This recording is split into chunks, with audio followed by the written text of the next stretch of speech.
Yo yo yo, c'est Balou, toujours avec l'équipe, avec le frérot. Coucou, c'est Dogan. Avec le deuxième frérot. Fodji et Sissoko. Le troisième frérot. Salut Juju, c'est la Malatitude. Et le dernier frérot. Aymalo serait Jiwagwan. Aujourd'hui, c'est Ayma qui a choisi le sujet du jour. Et on va parler cinéma, on va parler de Spike Lee. Restez connectés. Et si on parle de cinéma, je vous rappelle que sa structure s'appelle OTB, Outside the Box.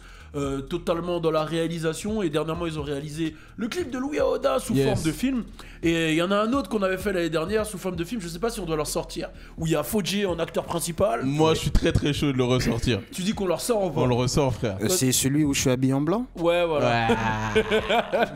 Bon, laissez un commentaire si vous le voulez. On l'a gardé plus d'un an quand même. Plus d'un an. Plus d'un an qu'on l'a, on l'a jamais sorti. Si vous le voulez, mettez un commentaire. Là je vais vous laisser entre les mains de Ayma. Turn up.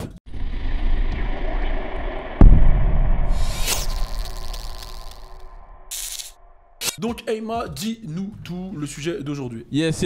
Aujourd'hui, on va parler de Spike Lee. Spike Lee, parce qu'il a reçu hier, je suis très content, il a réussi hier son premier Oscar. Yes. Donc on entend parler depuis longtemps de Spike Lee, ça fait longtemps qu'il est dans le game, mais il reçoit son premier Oscar pour le film Black Klansman. J'ai du mal à le dire, mais je sais pas si vous l'avez tous vu le film. Ouais, on l'a vu. Vous l'avez vu, donc film qui est très très lourd. Et j'ai décidé on va rapidement revenir sur Spike Lee. Je crois qu'il y en a un qui ment, il l'a pas vu à côté. Je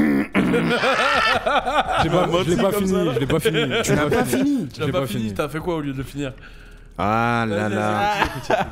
Donc voilà, on va revenir rapidement sur Spike Lee, on va revenir sur le film. Faut savoir que ce film, il a eu reçu un seul prix, 2 prix. Si on compte le Festival de Cannes, il a reçu le Grand Prix du Festival de Cannes. Et en fait, on va revenir sur toutes les nominations qu'il a eues. Il a reçu énormément de nominations. Il a été nominé au Golden Globe.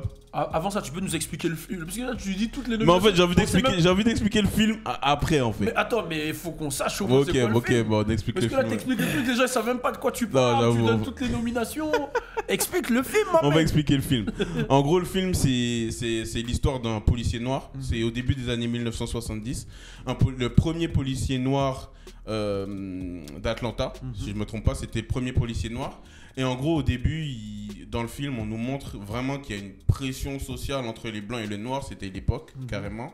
Et du coup, on montre en fait cet homme, au début, il est juste dans les... comment ça s'appelle ? Il s'occupe de la paperasse. Ouais, il fait la paperasse. Voilà, il fait la paperasse et tout, etc. Et lui, il en a marre et il a une première mission. En gros, sa première mission, c'est quoi ? C'est d'infiltrer les Black Panthers. Du coup, il va infiltrer les Black Panthers pour la police. Pourquoi tu me regardes comme ça ? Vas-y, continue. Donc, il va infiltrer les Black Panthers pour la police. Alors, les Black Panthers, c'est une organisation black qui a été créée par U.A. Freeman en 1965.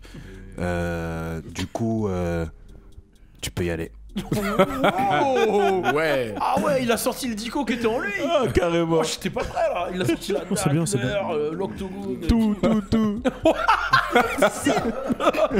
Ok, vas-y, à toi. Non, du coup, après cette mission d'infiltration, il va en avoir d'autres. Et un jour, il va décider par lui-même d'infiltrer le Ku Klux Klan. Donc on se dit, en fait c'est un policier noir, du coup au début on se dit un peu comment il va faire et tout, etc. Donc du coup quand c'est des appels téléphoniques et tout, etc., c'est lui qui va s'en occuper. Ensuite il va devoir trouver un blanc qui a la même voix que lui pour infiltrer le Ku Klux Klan lors des rassemblements. Et en fait le truc qui est hyper fort aussi, c'est que c'est une histoire vraie. Ok, juste, tu vas pas spoiler, j'espère. Non, je m'arrête là, je vais pas spoiler, je m'arrête là. Là, je te voyais, t'étais Il était parti là, Là, t'inquiète, je me suis dit, tu sais que je me suis même écrit ne pas spoiler. Tu vois. C'est lourd, Donc voilà, il va intégrer, il va se passer plein de choses après, on n'en dira pas plus, j'espère que vous irez le regarder. Et en fait, c'est une histoire vraie qui a été reliée dans le film Black Klansman en 2014. Le nom en français, c'est Le Noir qui a infiltré le Ku Klux Klan. Et justement, c'est une réadaptation de ce livre et c'est pour ça que Spike Lee a reçu justement l'Oscar du meilleur scénario adapté. Ok, cool. Voilà.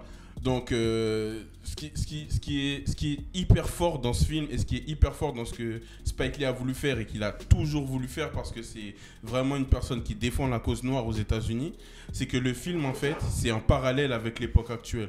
On s'en rend compte quand on regarde la fin du film. À la fin du film, ils ont mis des vraies images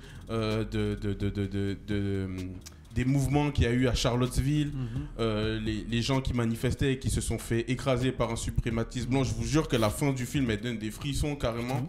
Et c'est Spike Lee, je le respecte vraiment parce que c'est vraiment quelqu'un qui a une ligne directrice, peu importe ce que les gens disaient, même s'il savait qu'il n'allait pas forcément être primé, depuis le film Malcolm X, bien avant et bien après, il a toujours été dans sa ligne directrice, il y est resté et aujourd'hui il a fait beaucoup de grandes choses. Tu vois, et carrément, il y a des gens qui ne le savent pas, mais The Don't Care About Us de Michael Jackson, c'est lui qui l'a réalisé, This Is It, c'est lui qui a réalisé, il a réalisé des clips pour Prince, en fait c'est vraiment une grande personne et je trouve qu'il est plus pas... une grande personne, plus une légende, tu peux voilà, dire. C'est une légende. Vivante. Une légende vivante, vraiment c'est quelqu'un qui m'inspirait. Après je trouve qu'il n'est pas forcément reconnu à sa juste valeur, c'est un peu de sa faute. Parce que il est vraiment virulent dans sa façon d'agir. Ça veut dire que c'est vraiment quelqu'un, s'il a quelque chose à le dire, il va le dire. S'il a quelque chose à faire, il va le faire. Par exemple, je te donne un exemple tout simple, justement. Lors de la cérémonie des Oscars, le film qui a été primé comme meilleur film, c'est le film Green Book.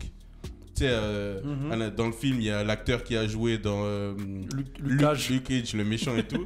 Et en fait, les gens, ils ont dit, ouais, en fait, il a fait quoi? Lors des remerciements, il s'est levé, il a voulu partir, ils l'ont pas laissé partir. Du coup, il a fait quoi? Il s'est retourné et il donnait dos à la cérémonie, en fait.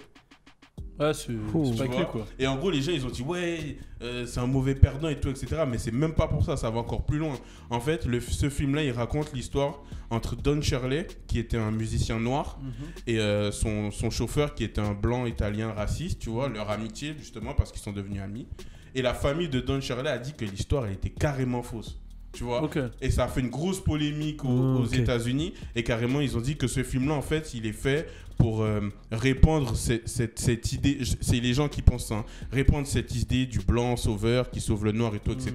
Et c'est par rapport à ça que Spike Lee a décidé de tu vois, genre c'est vraiment quelqu'un qui est comme ça et qui pousse les choses engagé à fond. Ouais, il est vraiment engagé, il a sa cause et il lâche pas. Ok, donc je savais même pas que c'était une réadaptation d'un livre. Si. C'est quoi vos réadaptations de livres que vous avez préférées? En fait, les réadaptations de livres, il y a les classiques, ça veut dire, on va dire Harry Potter. Ouais, Harry Potter, j'avoue. Harry Potter, Game of Thrones que j'ai commencé. Oh, ouais. Ok. C'est une réadaptation. D'ailleurs, allez sur ma chaîne YouTube, j'ai lancé une vidéo dessus. J'avoue, fallait en parler dès le début. Ouais, fallait en parler. On en parlera dans la prochaine vidéo. On en parlera dans la prochaine vidéo.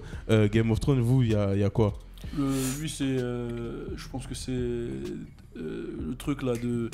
Le mec qui fouette sa meuf là et tout. What the fuck? C'est quoi ça? Ah oui, 50 nuances. Ah, 50 nuances. Ah, de ouf. Non, je le vois trop. J'ai même pas été voir ce film pour vous dire. Franchement, je pouvais pas le regarder. Je suis pas ici. Ok.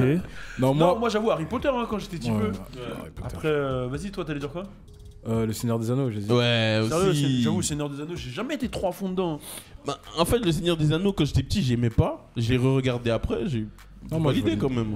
Ouais, non, moi je sais pas, j'ai jamais accroché. Moi, c'était Harry Potter. Harry Potter? Ouais. Moi, je sais pas, j'avoue, T'es né? Titeuf? What? Il y a un film, Titeuf? Ouais, il y a un film. J'ai pas regardé, non, j'avoue, je sais même Non, pas. si, il y a un film, Titeuf. Pour de vrai, non, j'ai pas de. Quand il a pris Netflix, tu sais, il me saoulait sur quoi? Sur Pokémon. Ouais, non, parce que. Non, je suis un grand fan de Ils ont Pokémon. mis des nouvelles saisons. Ouais, j'ai vu. Mais est-ce que c'est vrai qu'à la fin de Pokémon, Ouais, c'est un rêve. c'est un rêve en fait? Oui, à ce qui paraît, c'est une théorie, Crary. Mais... Ouais, c'est une théorie. C'est quoi la fin en fait? En fait, Moi j'ai niqué ton sujet de ouf! Non, t'inquiète, calme. En fait, Sacha, il est à l'hôpital. Ouais, c'est à l'hôpital. Il se réveille quoi après? Tétraplégique, je sais pas quoi, ou un truc comme ça. Dans le coma, il se réveille et il est dans le monde normal. Ouais, tout ça c'est un rêve en fait depuis le début. Oh, ça foulait! En fait, tout ça c'était une disquette. À skip. Hein. Ah putain, Une mais ça se voit, il savait pas quoi ça. faire à la fin. Ouais, je te jure, mais il y a une des théories qui dit ça. Et en fait, ce qui est troublant, c'est que les créateurs ils nient pas. Genre, ils disent pas c'est vrai, c'est faux. Ouais, mais il nient pas en fait. nie pas. Vas-y, c'est bon, je fais mon argent. Ouais, ils font un mystère autour de ça, tu vois. Ça fait plus d'argent, bah oui. En tout cas, non, très très lourd le film.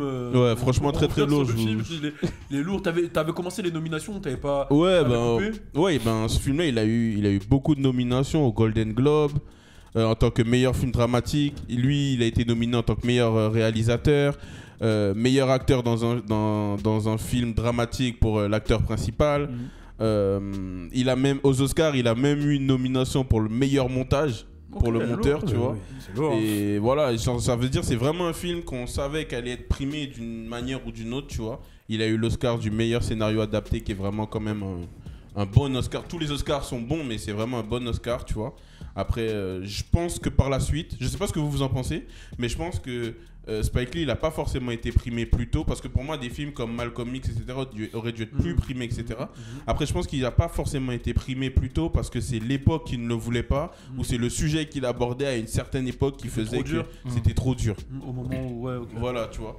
Donc je pense que par la suite, je pense que même s'il a 61 ans, il a sorti Chirac, maintenant il sort ça, il continue à sortir des films qui sont vraiment bien, vraiment lourds, comme on dit, tu vois, engagés en plus. D'ailleurs, dans Chirac, il y a trop de ta tête, lui. ouais, c'est comme ça, ils ont l'habitude. D'ailleurs, dans Chirac, il y a des artistes dedans.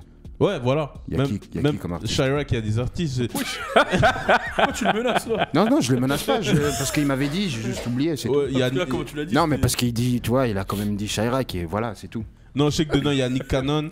Ouais. J'oublie les autres. Je sais qu'il y a Dave Chappelle qui joue dedans. Ouais. Il y en a énormément. Franchement, j'oublie les noms et tout, mais il y a beaucoup. Chirac aussi, c'est un film que je conseille. En tout cas, n'hésitez pas à donner votre avis pour ceux qui ont vu le film, ceux qui ne l'ont pas vu, c'est le moment d'aller le voir. C'était la première. Non, c'était pas vraiment ta première solo. Ouais, j'en avais déjà fait. T'en avais déjà fait, mais voilà, n'hésitez pas à donner votre avis. Est-ce que vous en voulez plus? Sachant que lui, c'est le mec du cinéma de l'équipe. Yeah. Et rendez-vous sur sa chaîne YouTube. Il a sorti une vidéo sur le rattrapage de Game of Thrones. On va rattraper les 7 saisons en 7 semaines. On va le faire ensemble. N'hésitez pas à aller vous abonner, regarder la vidéo. On est ensemble. Turn up!